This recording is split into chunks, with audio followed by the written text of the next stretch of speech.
Hallo zusammen zu einem neuen Video. Wir kümmern uns heute um Blätter, also wie wir richtig schöne, lockere Blätter mit unserer Aquarellfarbe und Pinsel hinbekommen, sodass ihr die einfach nur noch in eure Motive ergänzen müsst, gar nicht mehr drüber nachdenken müsst, sondern einfach loslegen könnt.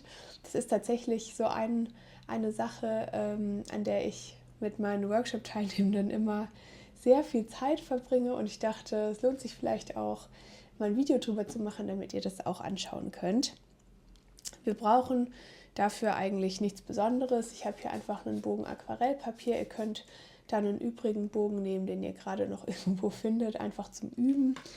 Dann schnappt ihr euch einfach ein paar Aquarellfarben. Wir brauchen wahrscheinlich eher irgendein Grün. Da können auch erstmal Palettenreste quasi für hinhalten. Und das Wichtigste für Blätter ist eigentlich der Pinsel. Ich male ja sowieso immer mit Rundpinseln und im Prinzip funktionieren Blätter auch mit allen Pinseln.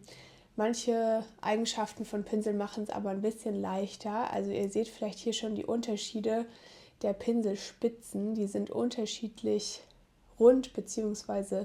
spitz und ich würde behaupten, mit einem Pinsel, der eine bisschen abgerundetere Spitze hat, ist es ein kleines bisschen schwieriger, vielleicht auch gerade erst am Anfang, als mit Pinseln, die vielleicht eine bisschen spitzere Spitze haben, einfach weil ihr damit filigranere Linien ziehen könnt. Probiert aber auf jeden Fall erstmal die Materialien aus, die ihr zu Hause habt und dann könnt ihr ja immer noch mit der Zeit ein bisschen rumprobieren, was euch gut in der Hand liegt. Und ganz vorweg nochmal ein Hinweis, also das ist einfach Übungssache. Ich weiß, am Anfang kann es ein bisschen frustrierend sein. Das ist so eine Bewegung, die muss man einmal in die Hand bekommen und ins Handgelenk und in die Finger. Und wenn ihr das immer wieder macht, geht es dann auch wirklich schnell. Also lasst euch nicht entmutigen, wenn es am Anfang noch nicht so flüssig läuft, wie ihr das vielleicht gerne hättet. Jetzt fangen wir aber, würde ich sagen, einfach direkt an. Ich werde jetzt hier einen 6er Rundpinsel erstmal nehmen. Das funktioniert für die Papiergröße, glaube ich, ganz gut. Und wir fangen vielleicht einfach mit so einem relativ normalen Blatt in Anführungsstrichen an. Ich zeige euch nachher noch, wie ihr dann die Form, diese Grundform von einem Blatt ein bisschen variieren könnt, damit ihr noch andere Blattformen eben hinbekommt, weil wenn ihr einmal die Grundtechnik habt, ist es auf jeden Fall ganz einfach. So, ich habe mir jetzt hier ein bisschen Farbe angemischt und nehme mir so viel auf den Pinsel, dass der Pinsel nicht tropft und einfach gut mit der Farbe aufgeladen ist, quasi so wie ich es eben brauche.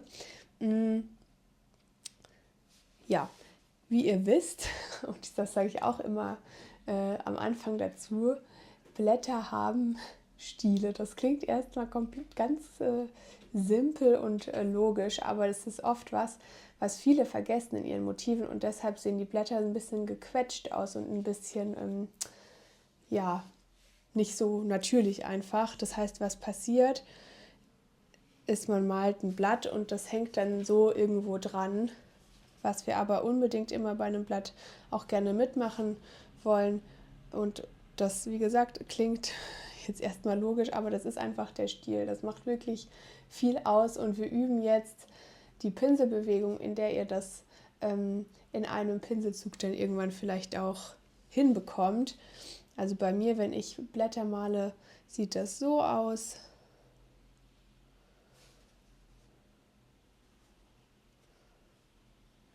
Und der Trick dabei, damit es dann in einem Schwung irgendwann mal vielleicht auch geht, sind ein paar verschiedene Sachen. Es hat viel mit Druck und also Druck draufgeben und wieder wegnehmen von dem Pinsel zu tun.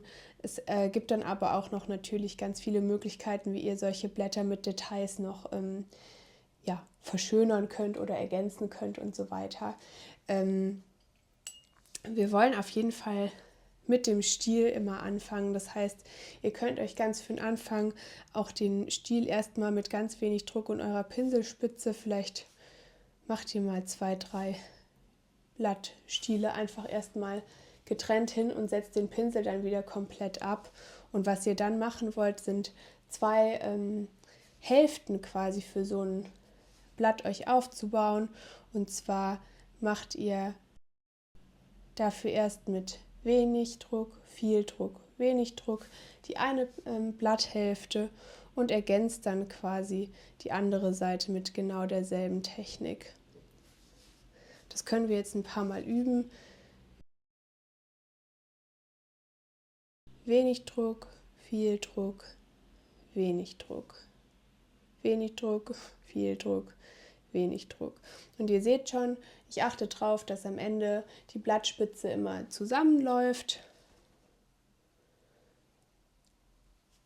Das, was da so ein bisschen tricky dabei ist, finde ich, bei den Blättern, ist, dass wir den Pinsel quasi immer ziehen und währenddessen hoch und runter gehen. Also und dass wir dadurch eben den Druck verändern und dadurch kommt diese runde Form zustande. Also was wir nicht unbedingt machen müssen, ist, dass wir erst uns eine Form ausmalen, ich übertreibe das jetzt ein bisschen, und die dann ausmalen und so ein Blatt quasi machen. Das geht natürlich auch, gar keine Frage. Es ist aber viel aufwendiger und irgendwie so sieht es auch einfach ein bisschen entspannter und lockerer aus am Ende. Und ich glaube, wenn wir zu Kränze malen oder andere Naturmotive, in denen viele Blätter vorkommen, tun wir uns damit einfach einen Gefallen, wenn wir nicht jedes Mal diese Form erst vorzeichnen und dann ausmalen müssen. So wie ich das jetzt hier mache, ist, dass ich von mir weg schiebe den Pinsel.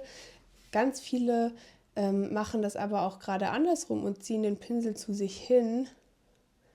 Das könnt ihr mal ausprobieren, was euch da besser liegt und ob ihr den Stiel vielleicht erst am Ende dann hinmacht. Da gibt es kein richtig oder falsch, das sind einfach verschiedene Möglichkeiten, die ihr mal ausprobieren könnt, was euch da besser liegt. Je nachdem, ob ihr auch mit rechts oder links vielleicht malt, sind das natürlich auch nochmal Unterschiede, die da quasi so den Trick für euch machen und mit dem es am besten funktioniert. Irgendwann, wie gesagt, wollen wir dann dahin kommen, dass wir die Bewegung in einem machen können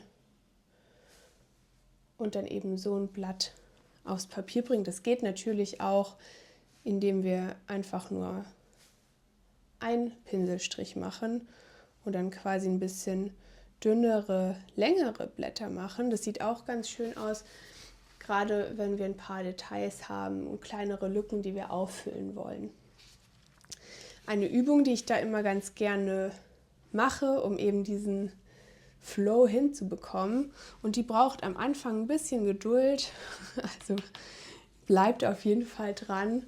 Und zwar ist es im Prinzip eigentlich nur eine Linie, die sieht uns nämlich so aus. Wir fangen relativ mit einer steilen Pinselhaltung an, machen eine dünne Linie und während wir diese Linie nach rechts fortführen, geben wir immer mehr Druck auf den Pinsel und nehmen den wieder weg. Aber wir bleiben auf dem Papier eben drauf, ohne den Pinsel irgendwann mal abzusetzen. Und das könnt ihr so lange machen, bis euch die Farbe ausgeht. Also irgendwann ist der Pinsel dann auch leer, das ist ganz normal. Dann kommen so ein paar weiße Stellen auf eurem Papier, aber das ist eine super Übung, um diesen Übergang von dünn zu dick herzubekommen. Ihr könnt ja auch mal variieren, wie lange dieser Zwischenteil hier ist. Also quasi, das wäre ja dann immer so das, was wir als Stiel nehmen können. Und die dickeren Teile ist dann das Blatt an sich. Was da nämlich passiert, ich zeige das mal bei einem anderen Pinsel, der ist ein bisschen größer, deswegen habe ich von Pinselspitzen vorhin gesprochen, aber sobald ihr den Pinsel, also auch bei dieser Übung und auch wenn ihr ein Blatt malt, so aufdrückt, der fächert sich ja so auf, dass die Farbe aus dem Pinselbauch hier rauskommt und dadurch entsteht eben auch diese runde Form. Das heißt, der Rundpinsel macht eigentlich die ganze Arbeit schon für uns und wir brauchen gar nicht mehr groß irgendwelche Kurven sage ich mal, malen oder Rundungen einbauen, weil das einfach nur mit Druck funktioniert. Jetzt könnt ihr natürlich diese Blattform quasi endlos abwandeln. Also ich habe euch hier schon mal so ein paar Optionen gezeigt. Das ist ein bisschen Geschmackssache. Ich mag es persönlich ganz gerne, wenn bei manchen Blättern hier so eine kleine Lücke dazwischen ist. Ihr könnt es natürlich aber auch so machen, dass ihr da keine Lücke lasst und das komplett zumacht.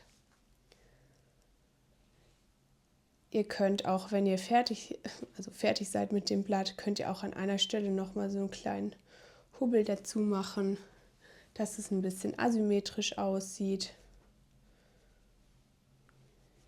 Ich mache hier mal ein bisschen mehr Farbe noch dazu, damit man es besser erkennt. Also so.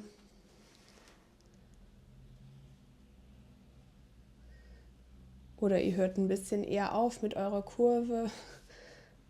Und je nach Winkel, in dem ihr das Blatt malt, verändert sich das natürlich auch ein bisschen. Also da lohnt es sich auch rumzuspielen und mal zu gucken, okay, welcher Winkel funktioniert bei mir da am besten, welcher Druck funktioniert bei mir da am besten.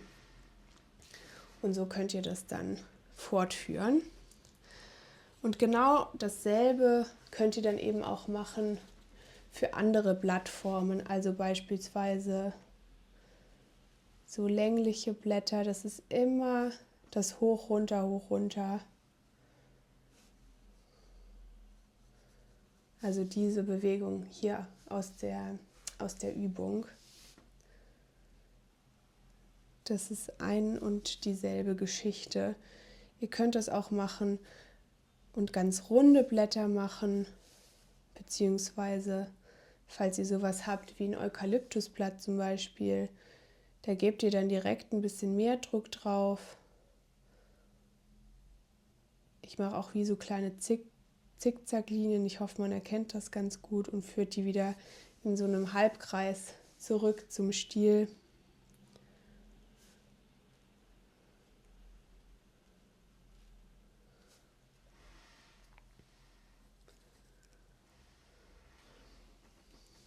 Oder natürlich auch Blätter, in denen so ein paar Zacken drin sind. Da mache ich das immer so, dass ich erst so die Grundform herstelle und dann nochmal mit meiner Pinselspitze an den Seiten ein bisschen über den Rand quasi rausmale und gegebenenfalls die Mitte halt nochmal auffülle. Aber dann habt ihr schon so ein paar Zacken drin. Und je nachdem, wie gut euer Papier ist, das ist jetzt kein reines Baumwollpapier, das seht ihr auch schon, so wie die Farbe hier antrocknet.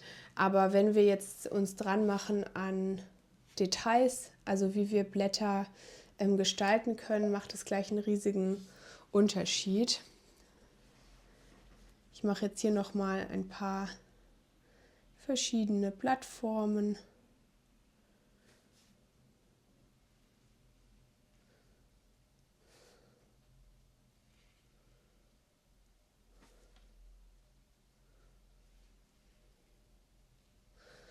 Und das Schöne ist, gerade wenn ihr verschiedene Blätter oder Blattformen in einem Bild habt, was immer total gut aussieht, ist, wenn ihr den Grünton, den ihr verwendet an einem Ast oder so, oder einfach bei verschiedenen Blättern, die nebeneinander sind, ein bisschen verändert. Also das sieht einfach viel natürlicher aus. Ich zeige euch mal hier eine Option, wo ich ein bisschen die Farben durchwechsle.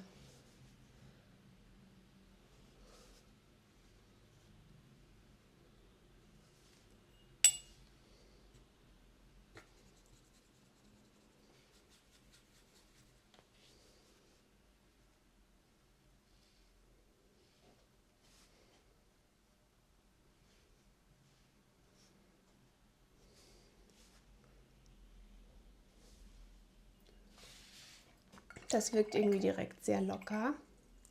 So, und jetzt zu den Details. Wie gesagt, die funktionieren jetzt am besten auf reinem Baumwollpapier, einfach weil da die Farbe am besten verläuft und das Papier die Farbe am besten aufnimmt. Und zwar könnt ihr als allererstes, wenn ihr das Blatt frisch zu Papier gebracht habt, direkt hier an den Anfang noch mal ein bisschen Farbe nachtupfen, damit so ein kleiner Schatten entsteht, der dann hoffentlich schön und ohne Wasserränder antrocknet. Ihr könnt die aber auch dann später nachholen, wenn das Blatt schon trocken ist, also einfach so ein kleines V oder so eine Art Herzform, ganz grob, hier ergänzen. Was natürlich auch geht, sind Blattadern, die ihr auf die Blätter noch hinzufügen könnt. Was auch immer schön aussieht, sind einfach ein paar Punkte auf so einem Blatt. Das lässt sich auch gut mit den anderen Techniken kombinieren.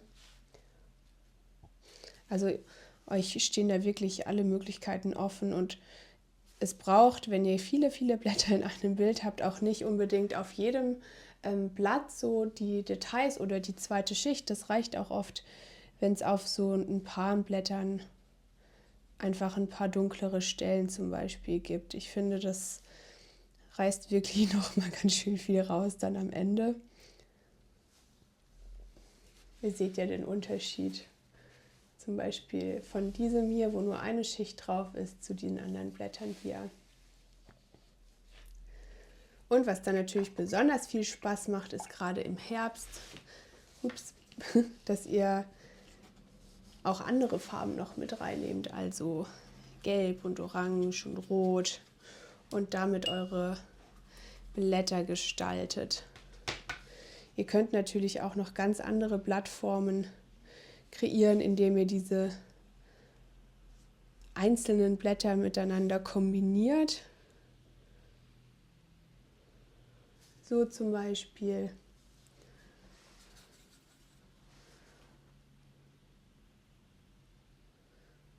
Und dann mit der Nass-in-Nass-Technik, so wie wir das vorhin auch schon gemacht haben, noch ein paar andere Farben hinzufügt.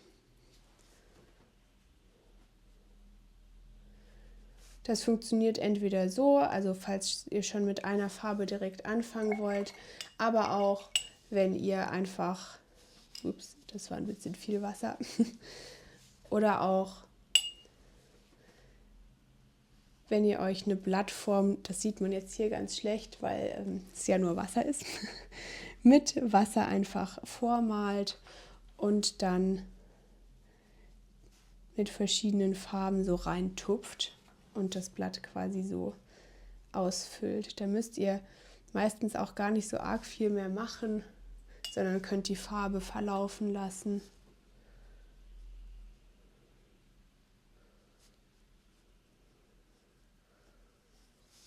Und falls euch ein Verlauf oder so noch nicht so ganz gut gefällt, könnt ihr das immer noch später in der zweiten Schicht korrigieren bzw. ergänzen. Genau. So, das ist jetzt auf jeden Fall die Kurzform, die ich euch mitgeben möchte für Blätter aller Art. Das ist wirklich nur das A und O, diese Handbewegung. Guckt, ob ihr, wie gesagt, die Blätter eher von euch wegmalt oder zu euch hinzieht mit dem Pinsel, in welchem Winkel ihr das ansetzt. Das kann voll den Unterschied machen. Und dann würde ich sagen, probiert einfach aus. Macht so eine ganze Seite oder 2 Seiten voller Blätter voll und ihr werdet ziemlich sicher dann bald auch den Dreh raus haben. Ich freue mich auf jeden Fall ganz doll auf euer Feedback. Lasst gerne ein Abo da, damit ihr noch mehr Videos von mir sehen könnt. Und schreibt in die Kommentare, was ihr euch sonst noch so für Anleitungen wünscht. Und dann sehen wir uns direkt beim nächsten Video. Bis bald!